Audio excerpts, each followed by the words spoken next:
Hello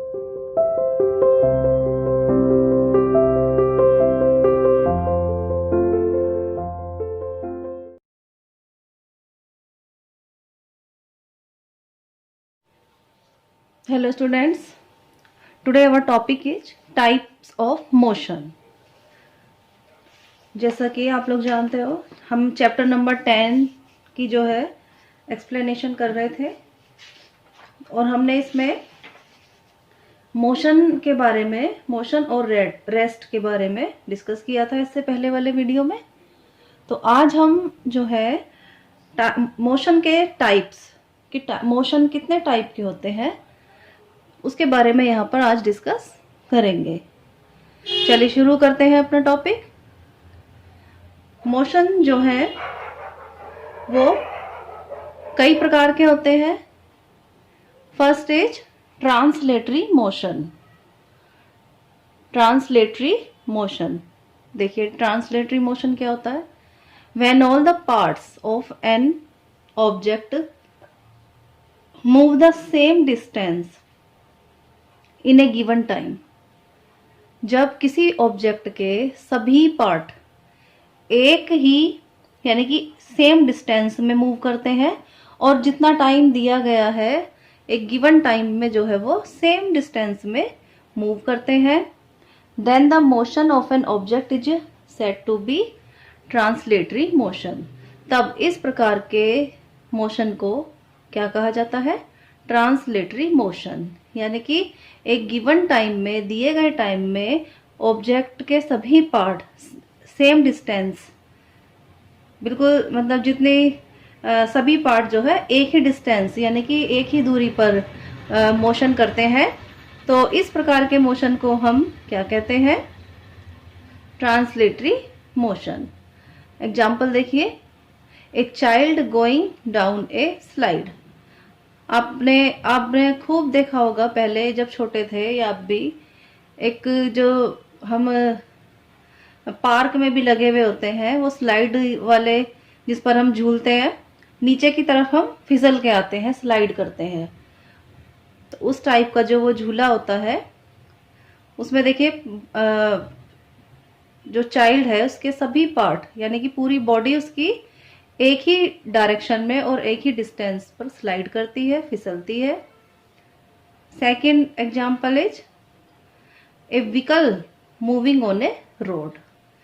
एक vehicle जो है यानी कि कोई भी व्हीकल हो सकता है, वो कार, गाड़ी, बस, ट्रक, कुछ भी हो, वो एक रोड के ऊपर मूव करता है, वो भी एक ट्रांसलेटरी मोशन है क्योंकि उसके सभी पार्ट जो है एक डिस्टेंस, सेम डिस्टेंस में और गिवन टाइम में जो है मूव करते हैं। ठीक है, मतलब कि टाइम भी सेम होगा, सभी पार्ट, ये नहीं कि कोई पार्ट अलग आएगा। ऐसा तो नहीं होगा कि इसके पहिए अलग आएंगे या फिर ऊपर का पार्ट अलग आएगा, नहीं, सभी पार्ट एक साथ ही मूव करते हैं। नेक्स्ट देखिए, translatory motion is of two types. ये जो ट्रांसलेटरी मोशन होते हैं ये टू टाइप्स के होते हैं यानी कि दो प्रकार के होते हैं। First is rectilinear and second is curvilinear. तो ये दो प्रकार के मोशंस, जो ट्रांसलेटरी मोशंस होते हैं, दो प्रकार के होते हैं, रेक्टिलिनियर एंड कर्विलिनियर। आगे देखिए, फर्स्ट मोशन जो है हमारी वो है rectilinear motion.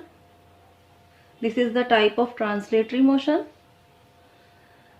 When an object moves along a straight line, यानी कि यदि कोई ऑब्जेक्ट एक सीधी लाइन यानी कि स्ट्रेट लाइन में चल रहा है, ठीक है, बिल्कुल सीधा, वो रास्ता भी सीधा है और वो जो हमारा ऑब्जेक्ट है वो भी बिल्कुल स्ट्रेट लाइन में मूव कर रहा है।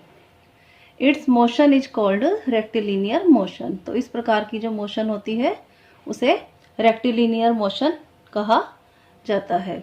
Example, A car moving on a straight line. आप लोगों ने देखा होगा कई बार कि जो हमारी कार है एक कार जो है बहुत देर तक एक सीधा रोड आता है तो उस पर सीधी मूव करती है, बिल्कुल स्ट्रेट लाइन में। तो ये कैसी मोशन हुई? Rectilinear motion. A ball falling freely from the roof of A building. यदि हम किसी बॉल को किसी बिल्डिंग की छत से नीचे डाल दें तो वो भी नीचे की तरफ जैसे बिल्कुल सीधी एक स्ट्रेट लाइन में ही नीचे गिरती है। ठीक है, तो ये मोशन भी कैसी हुई? ये भी एक रेक्टिलिनियर मोशन है, यानी कि जहां पर भी बिल्कुल स्ट्रेट मोशन होती है, सीधी लाइन में मोशन होती है, इस मोशन को हम रेक्टिलिनियर मोशन कहते हैं। सेकंड देखिए, कर्विलिनियर मोशन। जैसा कि आपको इसके नाम से ही पता चल रहा होगा कि इसमें कर्व बनेगा। जो हमारा जो ऑब्जेक्ट है वो एक कर्व लेता हुआ, यानी कि उसकी जो मोशन होगी वो कर्व होगी, कर्व्ड होगी। ठीक है, when an object moves along A curved path, यानी कि अगर कोई ऑब्जेक्ट एक कर्व्ड पाथ पर मोशन कर रहा है तो it's motion is called curvilinear motion. तो इस मोशन को क्या कहा जाता है? उस ऑब्जेक्ट की इस मोशन को क्या कहा जाता है? Curvilinear motion. क्योंकि जो हमारा जो पाथ है, रास्ता है, वही हमारा कर्व है, कर्व वाला रास्ता है। आप लोगों ने देखा होगा कई रोड ऐसे होते हैं जिनमें बार बार कर्व आते हैं, तो हमारी जो कार है या गाड़ी है, जो भी है हमारे पास, तो वो भी बार बार कर्व लेती है। ठीक है, तो यही इसका एग्जाम्पल है, ए कार मूविंग अलोन ए कर्व्ड पाथ। जो एक कार है वो कर्व्ड पाथ के ऊपर मोशन करती है, तो उसकी मोशन कैसी हुई? Curvilinear motion. A ball thrown by a boy. अगर एक बॉय ने, किसी भी लड़के ने एक बॉल को यदि थ्रो किया है, फेंका है, तो आगे चल के वो भी कर्व में ही मोशन करती है। तो इस प्रकार की जो मोशन होती है वो कर्विलिनियर मोशन कही जाती है। तो दो प्रकार की मोशन, यानी कि ट्रांसलेटरी मोशन के हमने 2 टाइप्स पढ़े हैं। आज आप लोगों को यहीं तक इस चैप्टर की रीडिंग अच्छे से करनी है।